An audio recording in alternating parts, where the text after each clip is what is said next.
of our people, Rome has two fundamental policies, among others, that are operative, that put us in darkness. And write this down so you don't forget it. Indexus librorum. Here you go. So you don't. Index.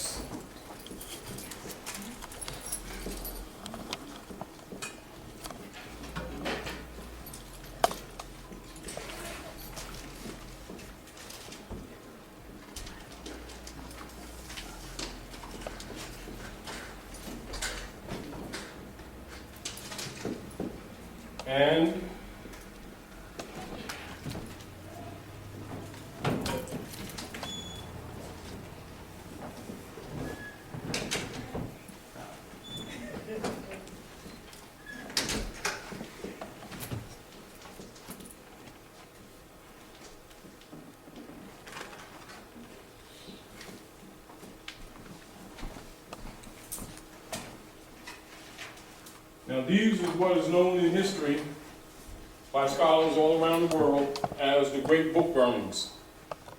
It doesn't mean they burned every book, but what it is, they burned them out of your mind. Are we clear? All members of the Roman Curia are up on this. Are we clear? Another thing you got to remember is why secret societies exist, not just that they exist, why they exist. It is necessary for the secret societies to exist on a political level so that Rome can rule the planet. Are we clear? Are we clear? Yeah. Whether it's Europeans, which are known as Occidentals, or Asiatics, which is known as Orientals. Are we clear? Clear. In the real world of politics, the European recognizes Constantinianism under the guise of Christianity as a political system that's operative since 1492 on the power level. The fallen angels or the fallen ones of the ancient world, the Occidentals, etc., are you. And you are known as the Muslim world. Are we clear? It has nothing to do with your belief.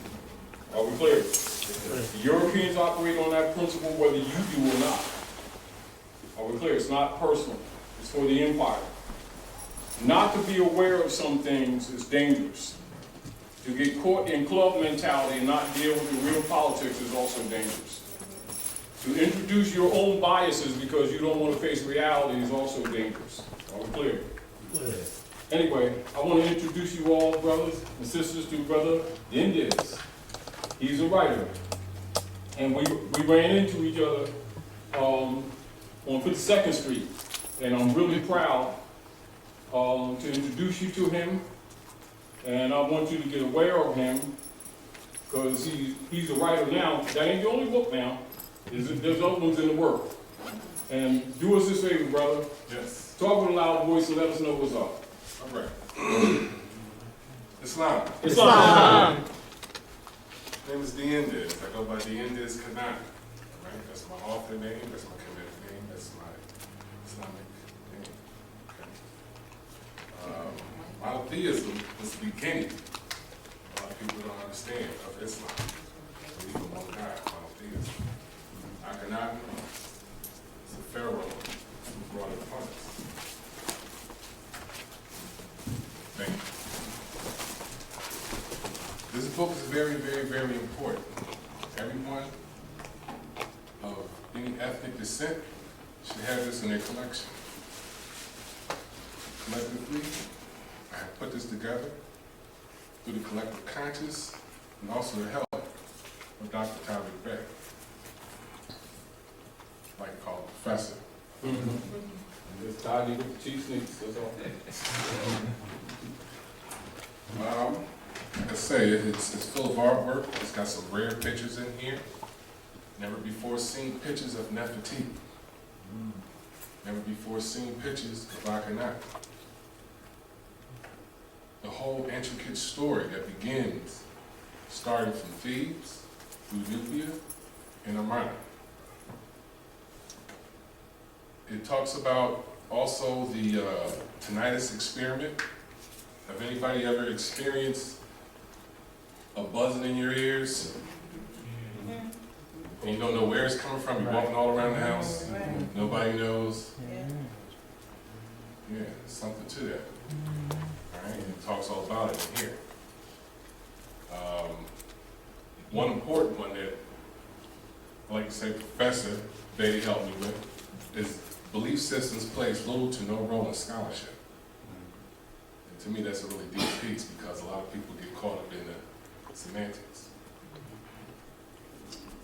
It's riddled with knowledge, and like I say, anyone of ethnicity needs to have this book.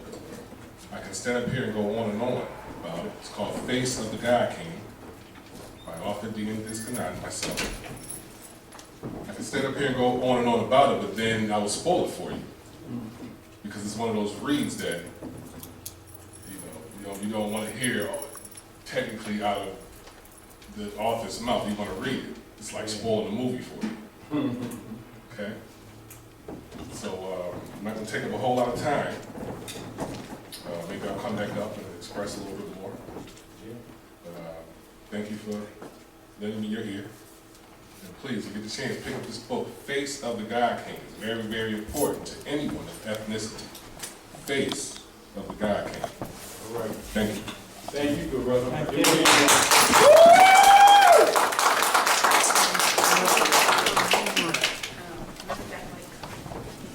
And we need more authors. One of the other things that also I want to encourage you all, because as you all know, when you come here to the House of Reawakening Minds, we don't promote belief systems, although we may have beliefs personally. Are we clear? But they're like your underwear with your railroad tracks on. Nobody wants to see them pull your pants off. You know, it's like that. Because it does not necessarily ground itself in divine law or in reality, just in comforting the mental of a person on an individual scale. And this is known by all scholars too. So that's not meant to be offensive. It's meant to put you in the right state of mind that even people who promote belief systems themselves do not accept it on the level that they present it to the masses, but often they don't tell it. So I'm just reminding you, in order to liberate your mind, in order to be liberated spiritually, you must release all belief systems. Don't be offended, it's just a fact.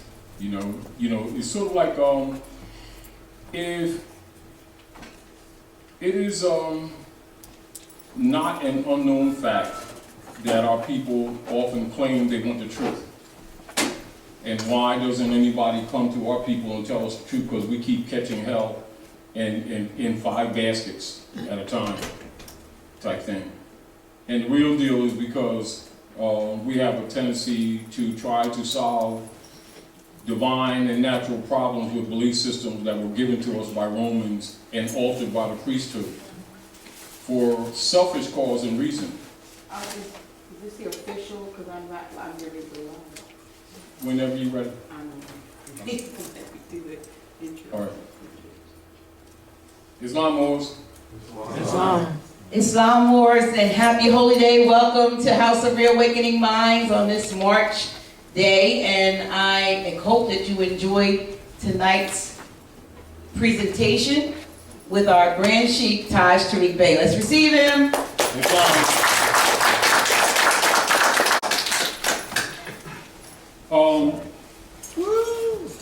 You know, we just came from Kentucky. I want you all to just throw some good energy out. Sabir just called me because his son's in the hospital. So he's going to have to fly back in. He just flew in because we just left Kentucky. So anyway, put good energy out. Because you're co-creators anyway. But one of the things I wanted to share with you, a couple of people that I've had a conversation with in the past week before I went to Kentucky.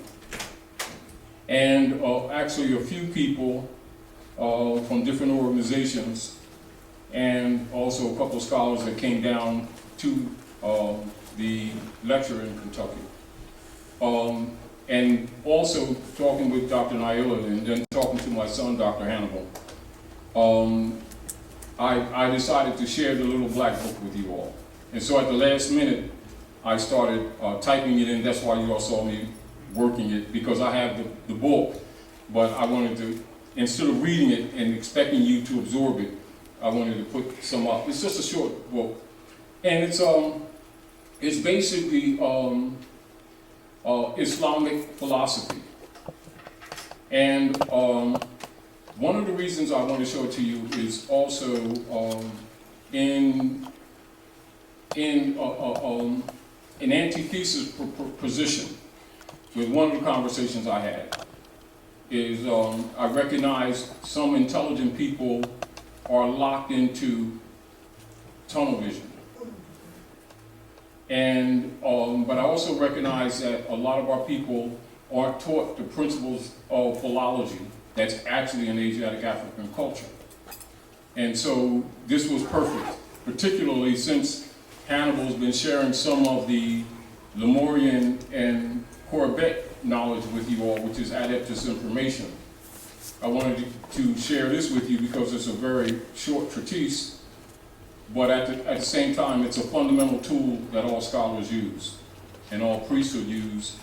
And although we won't have the time to do a total analysis of it, I want to present that it's very, very simple.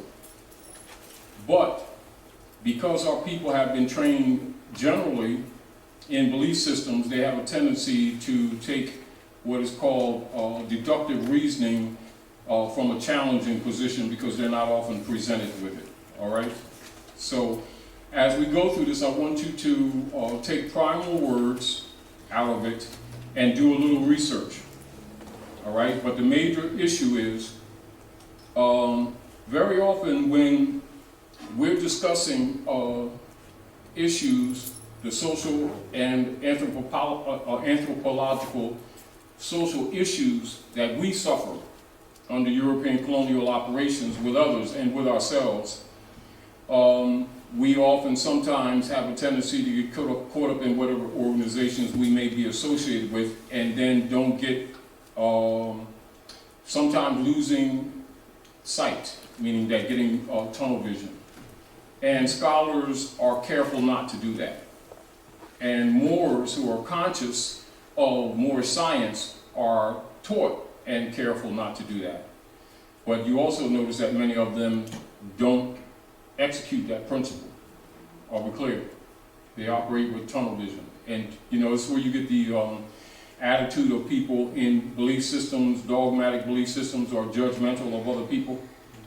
They think that Allah made them, didn't make anybody else. They know Jesus, they got his personal cell phone number, he got an iPhone 10 and all that stuff. You know, and they respond to people with a sense of superiority, which is corrupt, totally corrupt. Understanding fundamental thesis, antithesis, and synthesis just gives you a perspective of proper critical thinking. It's a tool. It's a tool. And any properly educated person will, just like they get an Edamon degree in the 3rd grade, you know, would get fundamental thesis, antithesis, synthesis instruction, or what is called a tool for critical thinking based in a knowledge of divine law, how things work. Although there are no absolutes, you know, you still build your own reality. And, you know, like, I'll give you an example. Many of you who are social philosophers note that Prophet Noble Ali said, if I could get you all thinking again, you save yourselves.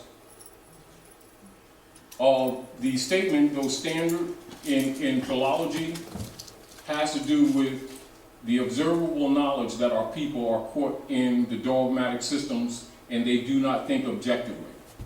It's another reason why I wanted to share this with you, because it's very simple. So don't get the idea, because I'm running my mouth, that it's complex. I just don't want you to put up your guard. You get the point? Just take it in, observe it, and then we're going to talk a little bit, all right?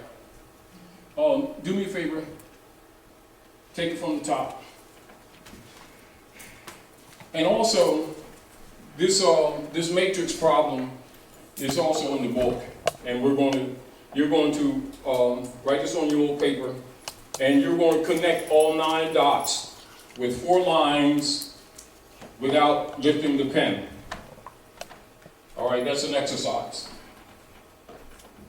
9, Dr. Naila.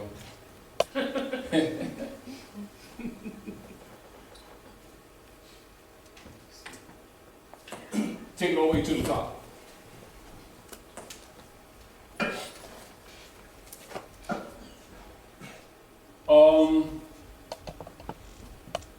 Now when you're dealing with philology, and this is also part of the problem that we have, and me and Brother Dindiz was actually talking the other day, and a little bit today too. We must understand, aside from the karmic and dharmic principles that caused our fall, the ancient Canaanites, Moabites, our modern name is Moor. That's just short for Amrakan, descendants of the ancient Canaanites, Moabites. Egypt, or is Hikupta, which is proper, is the capital dominion of the Moroccan Empire. As you know, in the social political dispensation that's taking place now, I reminded you all, some of the things that Barack H. Obama has done. Now you got to understand the positives and negatives on all sides. And so there's certain things that are taking place on the political realm that actually have sort of like, we know that spirit is breathing techniques, all right, spirituality. On the etheric plane and on the transmutation of the energies from the Piscean energy lords into the Aquarian energy lords. As you know, Hex Alpha, symbolic of above, so below, the Hermetic law. When you have a background in philology and cultural sciences, you can see things in things that people say and do that sometimes people who don't know, it goes over their heads and they totally miss it. Do you understand? While there are dynamics that Obama has to deal with the transition, because certain things are sacrificial.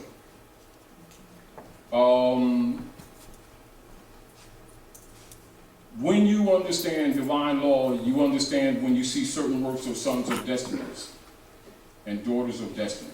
Doesn't mean that they themselves, as an individual energy, is absolutely positive. But whatever the mark or the mother brings through the stargate, there's a deed to be done. You also have to work those things out yourself. However, no one's all good and no one's all bad in the sense that we look at it. But the greater for us all is to have a comprehension on how to look at it. It's quite difficult because in the physical realm, in the carnal realm, we have tendencies to shell up. One of the keys to the releasing of the karmic debt that we create, because we're co-creators of our existence, is to learn how to step outside the box, as we might say. Step outside the matrix. But do it with a knowing as opposed to just being haphazard. This is another reason why I wanted to share this lesson with you. Because it's a very simple lesson, but if you use the tool, you can be liberated on many fronts, all right? So I just wanted to share that with you.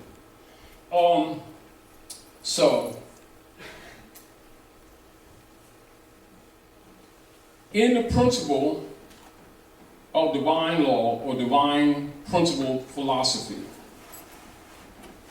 there shall be no secularism in truth. Are we clear? Thus, there shall be no secularism in Islam. For those who don't on the surface, necessarily quite get or clarity on what I just said. Because they know the political systems as they operate, where the Europeans classify themselves under the Christian banner, and all the other Asiatics of the world under the banner of Islam. Has nothing to do with whether they're Buddhists, Confucius, they're all listed as Muslims in the real world. I want to say this too so that you don't confuse what I'm saying. Muslim does not mean a belief system. Muslim is a fetus that comes from the womb of woman. Muscles, tissues, electrical system formated by energy formation in a reality created in her mind through her womb, slowing down to a vibrational force that manifests in the physical realm, like a wave, and all things operate on wavelength, like on a wave. And so the expression of the being is the attempt of the being to express the energy, or what we might call the spirit, in a sense of individuality which can never truthfully happen. Are we clear? The issue is to comprehend that and to understand that, while at the same time not condemning yourself for trying to express yourself. Are we clear? It's sort of like the reality that no one stands alone, no one is the one alone by itself. And so psychologically, being co-creators, we seek to draw a line or a circle around ourselves so that we can be manifest and say that I am, that I am, that I am. This is our attempted expression. And we try it over and over again, and it often, logically, it's not successful. But you do it until the energy wanes, and then you just transform into another energy, but you do not dissipate. The form dissipates. The consciousness does not. The consciousness is what we call the divine, or the sun, or the Ra, or the Elohim, or the Allah, or the All. So I wanted to share this with you because whether someone is in the orders of Islam or in the orders of Christianity in the Orthodox form, we're not talking about the dogma form set up by Constantine for world control. Do not confuse the two. Are we clear? And do not confuse dogmatic Islam that you see practiced by many people that has heavy negative suppressive aspects to it. Because people call it Islam, it's dogma. Truth is one all over the planet. Are we clear? They may call it a different name, but again, like say for instance, if you understand the rules of life and the fundamentals of truth, you know if you're dealing with what they call Islam on its religious scale, not just the creed scale, but on its scientific scale, you would have no compulsion or no hesitance to leave your child with an Orthodox Christian because you know that Orthodox Christian is not going to feed that baby pork. Do you understand? Same thing with someone who claims to be a Jew, because the truth is one. Now, when you get into people that are dealing with dogmata, they have what you call political doctrines. And so they make up clubs, and this is for the priesthood to protect their economic base in these little sheeple corrals. Those are called sects. And the masses are caught up in the sects. That's S-E-C-T-S. And most sects do not really teach religion, they teach dogma. It doesn't mean that they're terrible people. It doesn't mean that the imams, rabbis, and priests don't know these things, because they absolutely do to get their degrees. Point is that most of them are more selfish than they are loving. So they perfect the art of looking like they love, and perfect the art of robbing the widow's pennies. This is where the lessons where you see in the Septuaginta, where Jesus is debating with the priesthood, and the money changers, stealing the widow's pennies, using religion as a front, you know, and that is the typical that goes across the planet. It's another reason why I wanted to share this lesson with you, keeping things simple, all right? So I won't burden you with it. We'll go through this and then take certain key pieces of information, take notes, etc.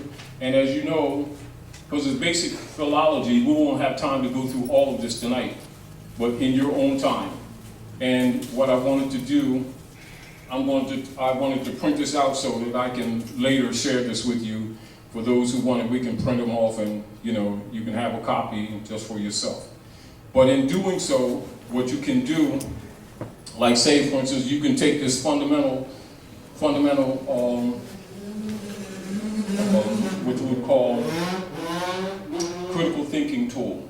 You can apply it to the Bible, Quran, Uasbi, the Vedas, Upanishads, Torah, Tanakh, Pentateuch, any of the holy books, because they're universal, truthfully, and to all of the sciences. So let's have you all participate.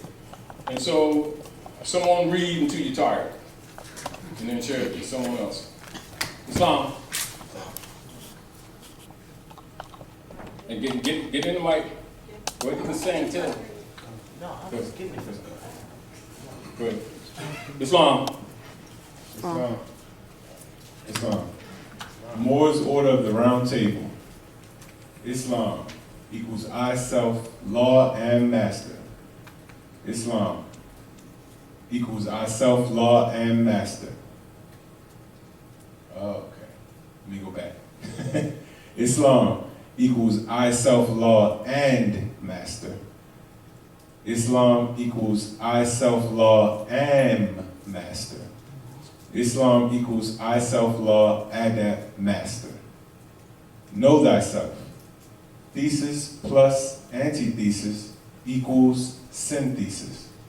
A Moorish science adapt lesson dealing with fundamental truths of all Moorish Americans, the unconditional heirs of the North Gate.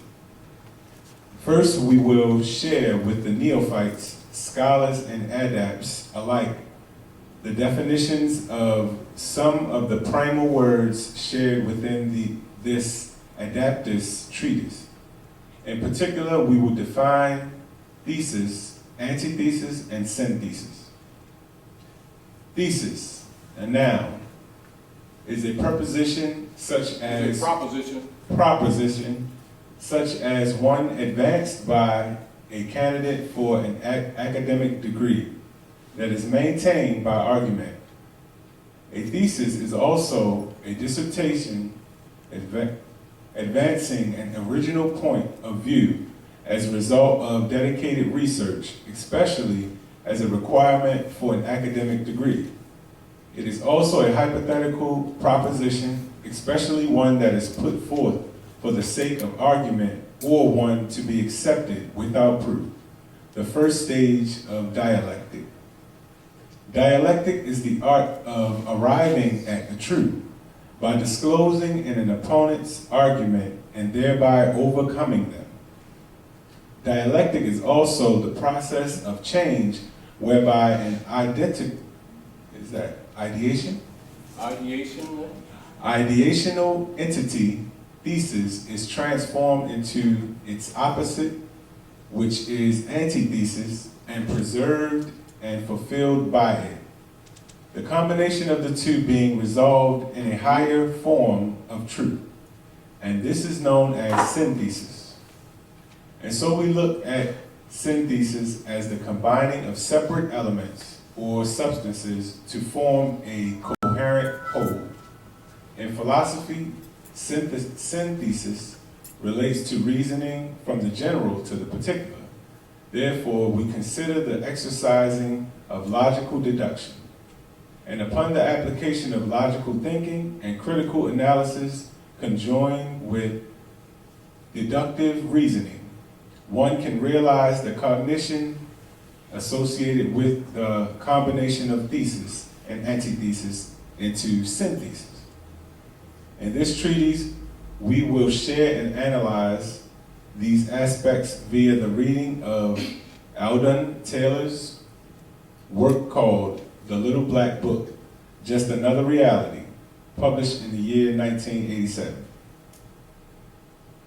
The Little Black, continue? Yeah. The Little Black Somebody Book. else wants to, just go ahead, keep. Okay. Just Another Reality forward.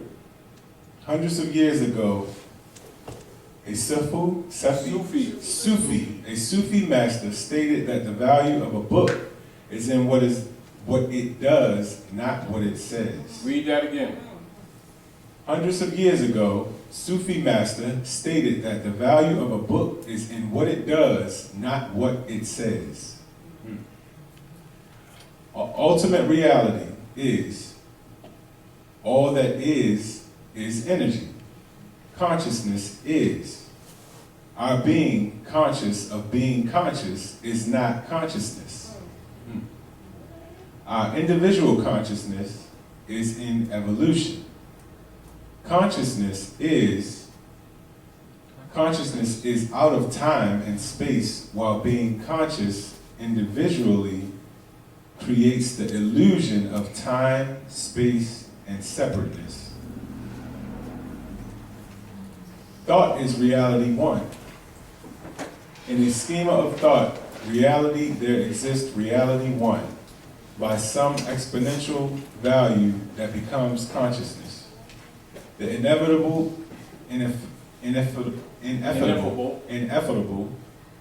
oneness realized in complete immersion with the is consciousness. Thinking is destiny. Every atom in the physical world, every thought form in the unmanifested sphere is a product of thought activity. Thinking is thought activity. Unconscious and subconscious processes are also thought activities. Selecting and owning all of our thought activity is being conscious of creating our reality. Choosing reality is the mission of life, each life. The individual is a facet in the one mind, the is consciousness. You are the world, a world unto yourself, and a co-creator to individualize other worlds. Reality is relative. Just as no two people can possibly observe exactly the same incident, no two people can share the same simultaneous physical reality. Illusion rests in consciousness, in consensus. To agree to accept a reality is to create / co-create a reality based on this expectation. Illusion authors purpose. Purpose claims absolutes. Thus constructs such as karma and dharma are born. Right and wrong, sin and piety, good and evil, etc., become the score measurement for purpose. Purpose is illusion. Truth is consciousness is truth. Transcendence is escaping illusion.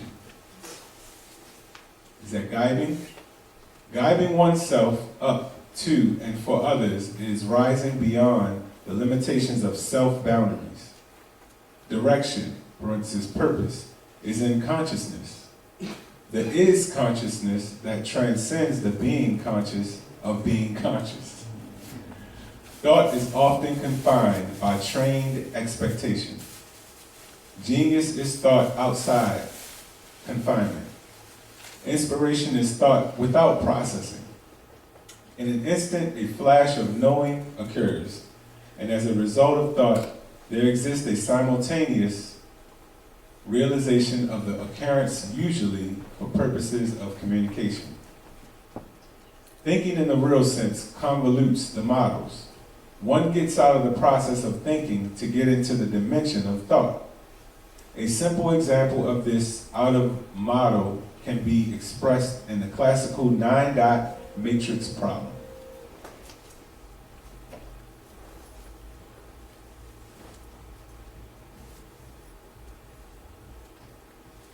Connect all the dots with 4 straight lines without lifting your writing instrument from the page.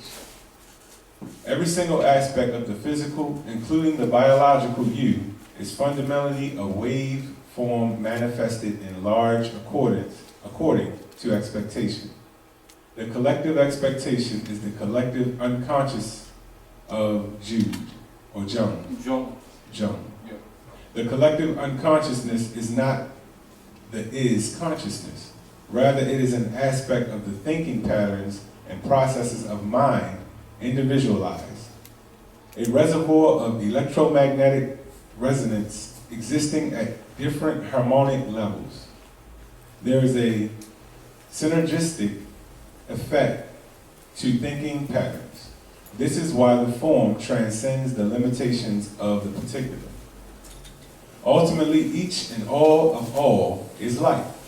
Waveform manifests from the light electromagnetic continuum into the physical. This is what is meant by Maya, or illusion. The proposition is not to deny the physical, opting for otherworldly over this worldly, but to see the illusion. Seeing the illusion, physicality, for what the illusion can free one from the limited expectation, inherit this implied paradox. All thought is waveform. Only waveform exists. Thus thinking is destiny. The law is thought. The law operates from unconditional love. Nothing exists except that is a gift. The first cause gifted individual expression to unformed thought. Thought took up thinking, and thus the individual evolution of aspects of being in consciousness began.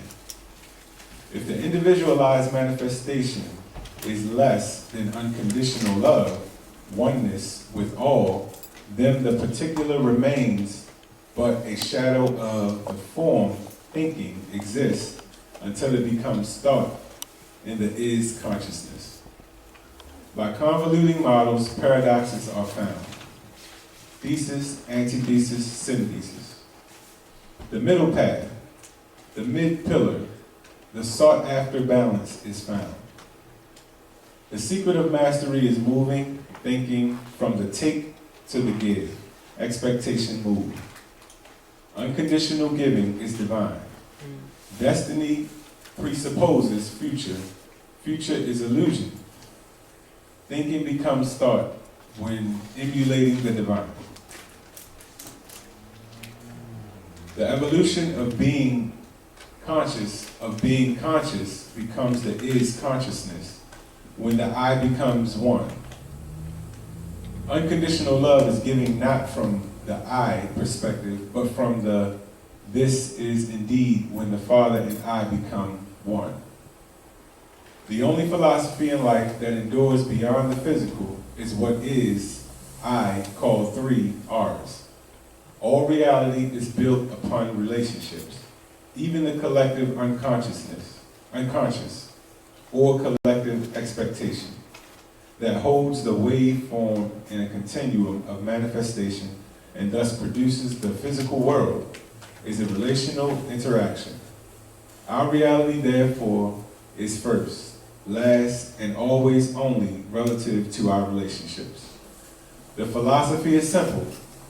Relative, relationship, reality is all there is. Know this, and you know all. Thank you. Give your brother a hand.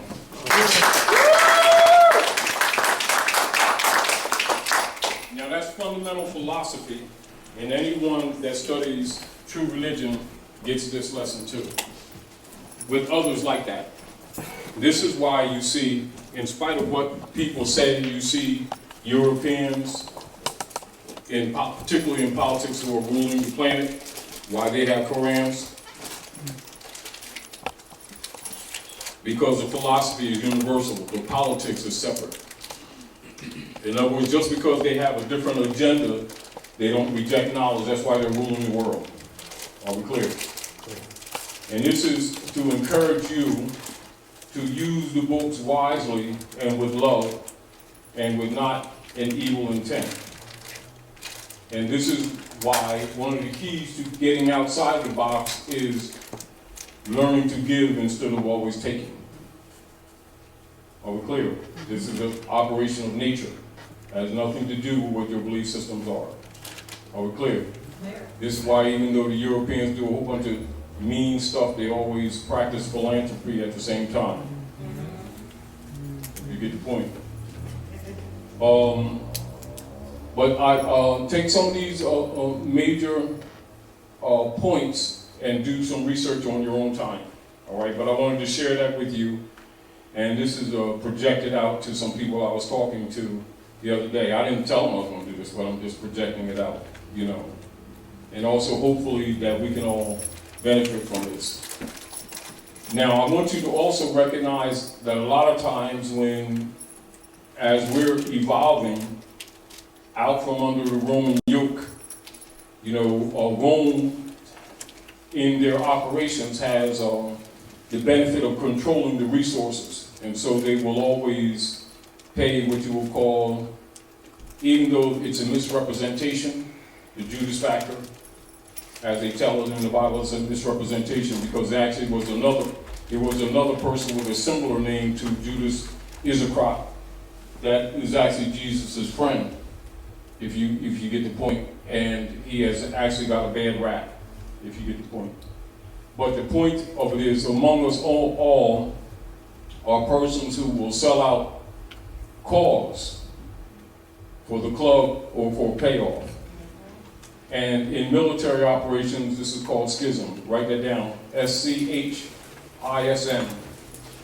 What our people loosely refer to on a constant basis as divide and conquer, the military operations of its actuality in the philosophy of social engineering is called schism and schismata. And that's what the European uses.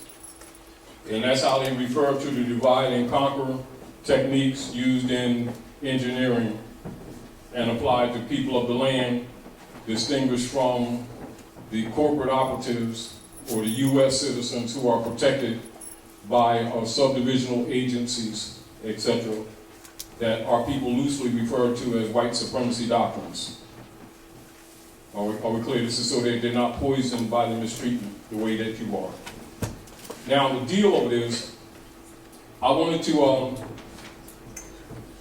remind you of certain fundamental principles so that when we're talking about analyzing the politics, so that you can understand why we always show you the diametrics, so that people can have an understanding, because you can think and create in your mind forces that are natural to counter Rome. That will be your defense. It's an abstract, if you get the point. And so, when the Europeans, when the Romans overthrew the Republic, which is derived from Muslim law, they set up the U.S. democracy platform. That's a diametric opposition. And so that you can analyze and do rational thoughts to counter Rome, because that's the mission that you have right now. You have other missions in your individual charts, but there's an override, not pushing it aside, but for humanity at large. And your charge is to overcome the poison that Rome has done for the last couple hundred years. And some people who do a little philosophical studies have presented themselves with the concept that they can rise to the fifth and sixth dimension, etc., from an ascended concept, when the deal is you ain't going nowhere until you solve your lessons here. And for those who don't solve their lessons in this dimensional form, there's two things. Your energy can be dispensed, or you can return. Now, the issue that we have at this particular time in this Aquarian energy is that we can't say that we know, but the energy kind of reads like you're not going to have a lot of opportunities to do it again this time. Meaning that on a larger scale for the families, on the planet, if you don't evolve, there will be decisions made whether or not you will continue even in other areas. Because the energy reads that we cycled enough, that we should have kind of descended. And those who, which you can't exactly call it evil in a sense, but you know, those who have not learned the lessons, but who know the philosophy of the return may not get that option. And that's just a point that I've been looking at, you know. Another reason I wanted to share this with you, for some who may not have some of the tools that might just help a little bit, you know. But trust yourself. Trust your thoughts. I want to share with you, let's see.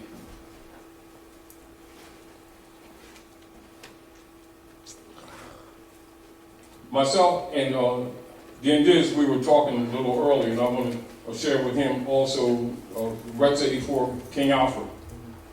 Now, some of the things that Rome is doing is because, and keep this in mind, all of the priesthood, all politicians are high priests. This is another thing that I remind you of. So don't look at the priesthood as just those who stick behind the pulpit. The priesthood is simply a pretty much corrupt order on the planet, period. There are very few of the priesthood that are really doing honorable things for the people. One of the keys to their protections is that the people have not suspected them. And also this is one of the keys as to why the corruption on the earth has taken such deep roots and is so strong and so prevalent and so, as you might say, appearing to be formidable. However, with your thought waves in a positive and being willing to step out of the box, that is the key or the power that Rome can't overcome. Because you have the most powerful weapon on the planet, it's called truth.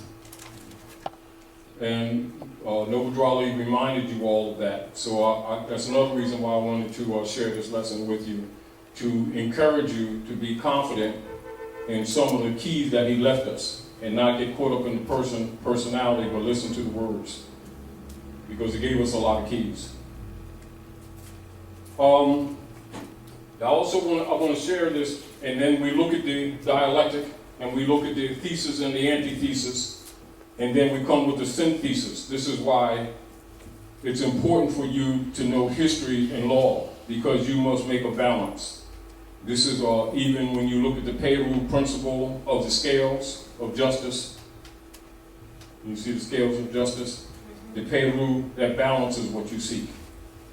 Not the basket to the left, not necessarily a basket to the right, but the balance between. This is the key when they talk in philosophy, say moderation is the key. That's actually what it means, if you really kind of get it.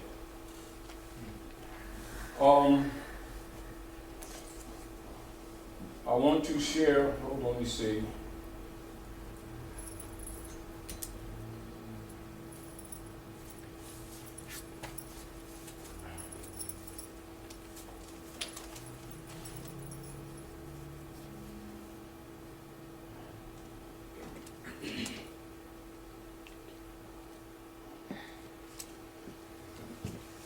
And this is important for all of you. And this is also, again, to the point where we must take our responsibility, like when Drawley said, take your places amongst the affairs of men, is that we must take responsibility for our thoughts, for our actions. And then you must also have an idea of the past in order to have a comprehension of what you are to do in this day and time. Then this, and I want to hit in on the military operations of the King Alfred plan. And also I want to just make a couple of notes, and you look at the diametric oppositions to what you would call justice, and it also the diametric opposition to fair play, This is an exotic map of the U.S.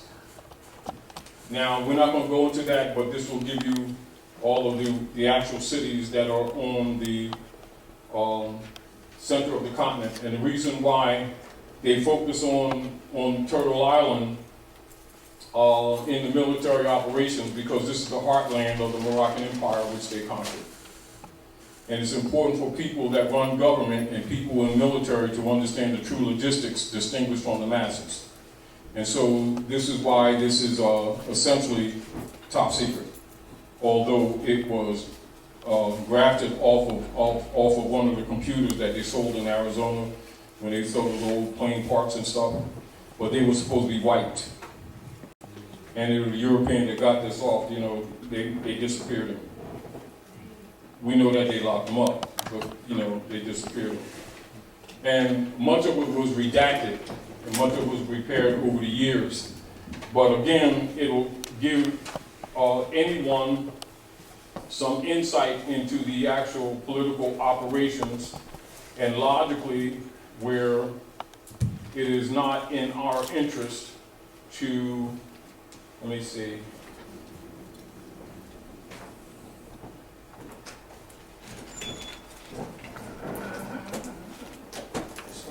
It's not in our interest to be passive while certain things are going on. But I want to make certain things now cognate to you, because I already know that you probably integrate some of the thoughts in some of your other work and make certain adjustments too. You know what I mean? But the things, as we talked about earlier, you know, scholars know this information, but at the same time, for our people to be caught up in the dynamics that they practice of arguing racism and colors is actually a diversion from the reality of what they should be dealing with. It's sort of like you're mad at somebody, so you keep talking about their grandma wearing high-heeled green sneaks, when really they're stealing your bike and they stole your bank account and stuff like that, and you need to be dealing with the reality. Yes. And not your emotionalism. You know, we need to deal, because this is really what's happening to our people. You know, and so they really need to deal with what's happening to them, not how they feel. You know, King Alfred. So you go into European history, and you do a little research on King Alfred, and you'll start seeing his relationship with the Moors. And so you'll understand why the European picks certain names for their military operations. They will always pick something in history, whether it's a place, a person, an operation. It will have a cognate or numerical value relative to realities of cause and effect activities between the Occidentals and the Orientals. Are we clear? So no matter what we think in our politics, when Europeans are dealing with you, and it's not intended to be negative, it's just what it is. Their position is Christian versus Muslim. And you can say whatever you want to say, you can claim whatever you want to claim. That's how they're approaching you. Are we clear? And so certain things that they do that we may consider negative are political necessities, not necessarily predicated on whether they like it or not. Are we clear? And those of the Europeans that fail to carry the tow line, they will disappear them. Are we clear? But I want to make this point to you in relationship to persons amongst us who insist on pretending that they don't understand the real politics. So if they're sitting around talking about racism, they're keeping you off of the energy that you really should be projecting your counter move to in the mental realm in order to co-create a counter move on the abstract plane to present a ridge or wave to counter the dark priesthood, because that's how it's done mentally. Are we clear? Not always physically. So just because you appear to be unarmed don't mean that you're unarmed. So don't get convinced that you're unarmed because they have all the hard weapons. The deal of this, the divine is commanding for you to dig the deepest within yourself and bring out that energy of your ancient mothers and fathers, where you do use thought form to counter things, but you've got to not think negative while using it. because it will bounce back on you. Are we clear? All right, just as a synopsis, and then give someone to notice this. So when others come to North America from other nation states, and when Europeans are dealing with us, they're dealing with this fundamental reality regardless of where our mentality is. All right? So these are infiltrated organizations, and they don't understand all the organizations are infiltrated. Are we clear? Yeah.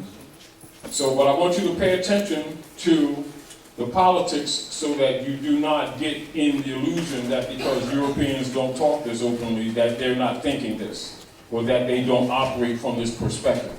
This is so you don't misjudge them, all right? Because our people have a tendency to misjudge them, or think that they got to prove something to them.